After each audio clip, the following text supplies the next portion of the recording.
אוקיי, אז אחרי שדיברנו על התפריט הראשי שלנו, בואו נדבר כרגע על שורת המשימות שיש לנו כאן בתוכנה.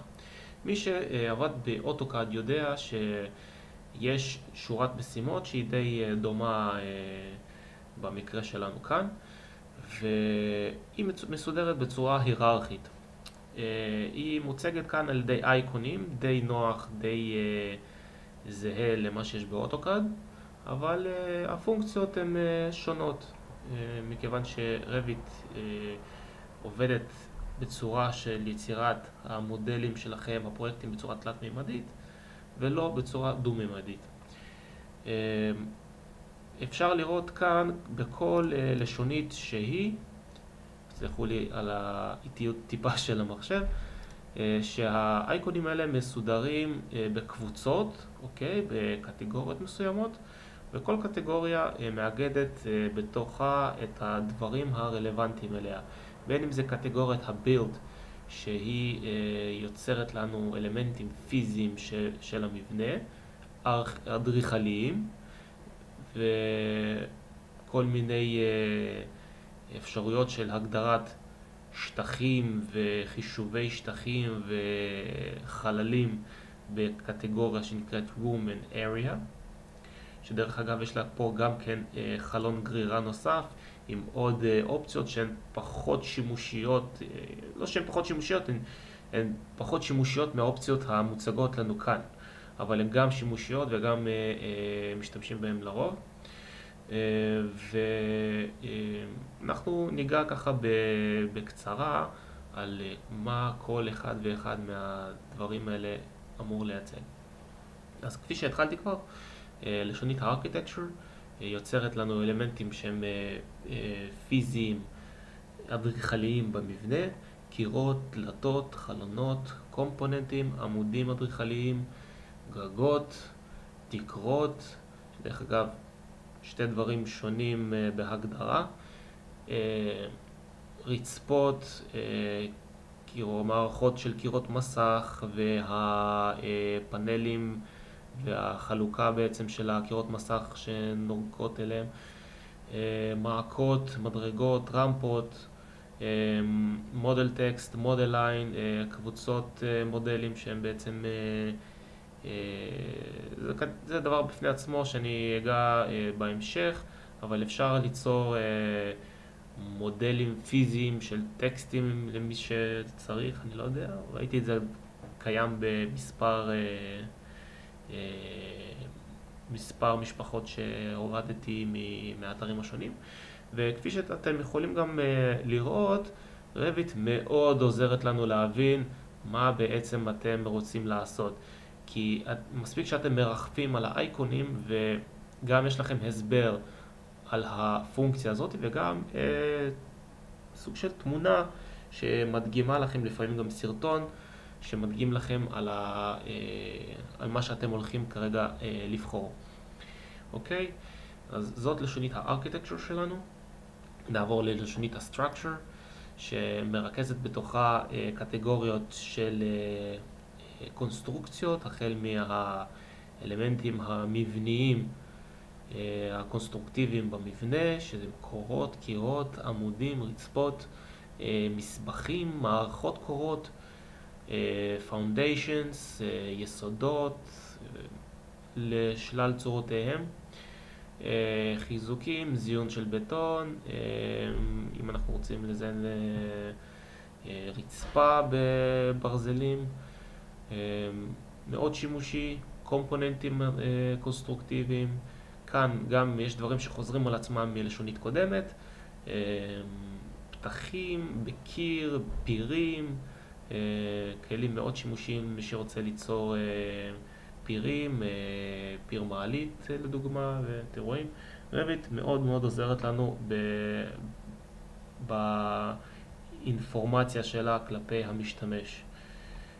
נעבור ללשונית Systems, לשונית שאחראית על יצירה של מערכות מכניות, של מיזוג אוויר, חשמל, מים וכו' וכו', וכל אחד מהם בעצם מחולק לקטגוריות, כפי שניתן לראות. לשונית האינסרט שלנו היא אחראית על סינכרון של העבודה שלנו עם עוד קבצים שעובדים איתם בעולם האדריכלות. דוגמה, אם יש לנו תוכנית אדריכלית מאוטוקאד שאנחנו רוצים להכניס לפרויקט ולבנות ממנה את המודל, אז אפשר לעשות את זה על ידי פונקציות שונות כגון link cad, ואנחנו בעצם מייבאים קובץ cad לתוך התוכנה בקנה מידה. אנחנו ניגע בדברים האלה בהמשך. הכנסה של תמונות,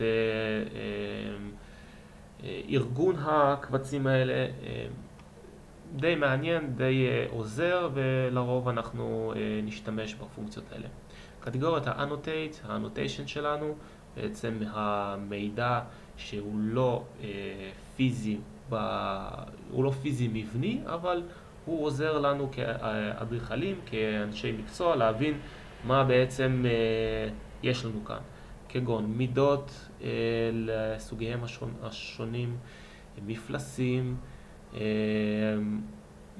כל מיני קווי עזר שיש לנו detail lines ו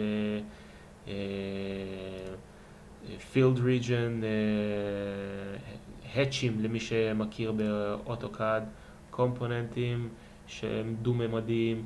בעצם כל המידע הדו-ממדי שהוא לא באמת פיזי במבנה נמצא לנו כאן בקטגוריות ה-annotate שלנו. Analyze זה לשונית שאחראית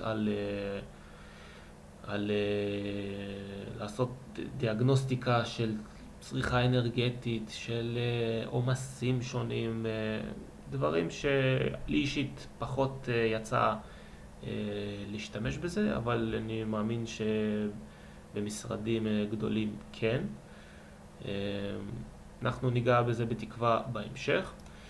Massing וסייט אחראית על יצירת גופים גיאומטריים שאחר כך מהם אפשר ליצור את המבנים שלנו. בעצם רביט נותנת לנו אפשרות להשתמש בפונקציות האלה במקום על דף ונייר וגיבוש הרעיון הקונספטואלי שלנו לפרויקט, נותנת לנו את הפונקציות האלה לעבודה. אנחנו ניגע בזה בהמשך.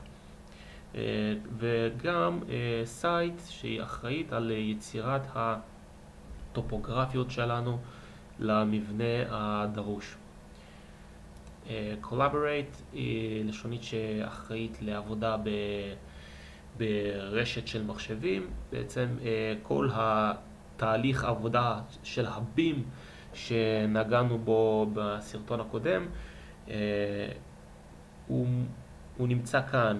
זאת אומרת, כאן אפשר באמת לעבוד עם עוד קולגות נוספים, ואפשר לשמור את הקובץ שלכם, הפרויקט, על שרת, ולקבוע חלוקת עבודה בלשונית הזאת בצורה נוחה ביותר. אנחנו ניגע בתקווה בזה גם כן בהמשך. לשונית ה-view שלנו היא אחראית על כל הצגת המידע שלנו בחלל. היא אחראית על ה-visibility graphics שלנו, שזה כלי מאוד מאוד שימושי שניגע בו בהמשך, שנותן לנו לערוך ולקבוע איך הגילויות שלנו ייראו, מה אפשר לראות בכל דבר.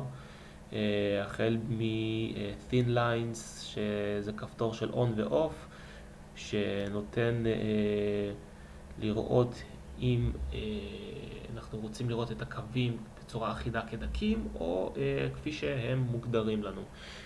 מאוד מאוד מעניין, אנחנו ניגע בסרטונים הבאים בכל אחד ואחד מהדברים האלה.